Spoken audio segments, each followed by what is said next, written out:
MBBS പൂർത്തിയാക്കാത്ത ആളെ RMO ആയി നിയമിച്ചതിൽ Kottakkadavu TMH ആശുപത്രി അധികൃതർക്കെതിരെ നടപടി സ്വീകരിച്ചേക്കും. MBBS ബിരുദമില്ലാത്തയാൾ 5 വർഷം ആശുപത്രിയിൽ ചികിത്സിക്കുന്ന സ്ഥിതി ഉണ്ടായെന്ന കണ്ടെത്തലിനെ തുടർന്നാണ് നടപടി. അതേസമയം അറസ്റ്റിലായ വ്യാജ ഡോക്ടർ അബു എബ്രഹാം ലൂക്കിനെ കോടതി റിമാൻഡ് ചെയ്തു.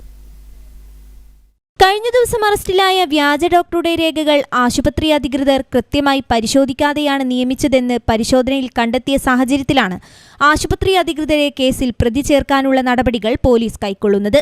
MBBS പൂർത്തിയാക്കാത്ത ആളെ RMO ആയി നിയമിച്ചതിൽ കോട്ടക്കടവ് TMH ആശുപത്രി അധികൃതർക്ക് ജാഗ്രതക്കുറവ് ഉണ്ടായതായാണ് അന്വേഷണ സംഘത്തിന്റെ കണ്ടെത്തൽ. ആശുപത്രി രേഖകൾ പരിശോധിച്ചപ്പോഴാണ് അന്വേഷണ സംഘത്തിന് ഇക്കാര്യം ബോധ്യപ്പെട്ടത്. ആശുപത്രി അധികൃതരെ കേസിൽ പ്രതി ചേർക്കുമെന്ന് Farook assistant commissioner AM Siddique അറിയിച്ചു.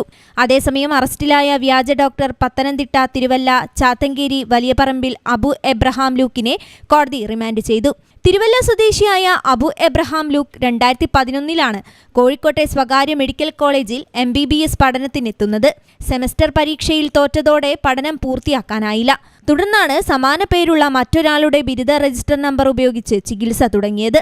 RMOയെ നിയമിക്കാൻ ആശുപത്രി അധികൃതർ നടത്തിയ അന്വേഷണത്തിൽ മറ്റൊരാളുടെ റഫറൻസിലൂടെയാണ് അബു ലൂക്ക് എത്തുന്നത്. അബു P സേവ്യർ എന്നയാളുടെ പേരിലായിരുന്നു രജിസ്റ്റർ നമ്പർ. ഇക്കാര്യം ചോദിച്ചപ്പോൾ തനിക്ക് ഇരട്ടപ്പേരുണ്ടെന്നാണ് കോട്ടക്കടവ് ആശുപത്രി അധികൃതരോട് പറഞ്ഞത്. ഇയാൾ മലപ്പുറം ജില്ലയിൽ വിവിധ ഭാഗങ്ങളിലായി 6 ആശുപത്രികളിൽ ജോലി ചെയ്തതായി വിവരമുണ്ട്. മുൻപ് ജോലി ചെയ്തയിടങ്ങളിൽ അന്വേഷിച്ചപ്പോൾ ഇയാളെക്കുറിച്ച് മികച്ച അഭിപ്രായമായിരുന്നുവെന്നാണ് ആശുപത്രി അധികൃതർ പറയുന്നത്. കഴിഞ്ഞ 23 പുലർച്ചെ ആശുപത്രിയിൽ ചികിത്സ തേടിയെത്തിയ ശേഷം മരിച്ച മണ്ണൂർ പൂച്ചേരിക്കുന്ന് പച്ചാട്ട് വിനോദ് കുമാറിന്റെ മരുമകളാണ് വ്യാജ ഡോക്ടറെ തിരിച്ചറിഞ്ഞത്. വിനോദ് കുമാറിന്റെ മകൻ P അശ്വിനും മരുമകൾ മാളവികയും ഛത്തീസ്ഗഡിലാണ് ജോലി ചെയ്യുന്നത്. കഴിഞ്ഞ 27 ബന്ധുവിനെ ചികിത്സിക്കാൻ മാളവിക ഇതേ ആശുപത്രിയിലെത്തിയിരുന്നു. ഇവിടെ വെച്ചാണ് ഡോക്ടർ അബു എബ്രഹാം ലൂക്ക് എന്ന പേര് കണ്ടതും സംശയം തോന്നിയതും. മാളവികയുടെ സീനിയറായി പഠിച്ച അബു എബ്രഹാം ലൂക്ക് തന്നെയാണോ ഇതെന്നായിരുന്നു സംശയം.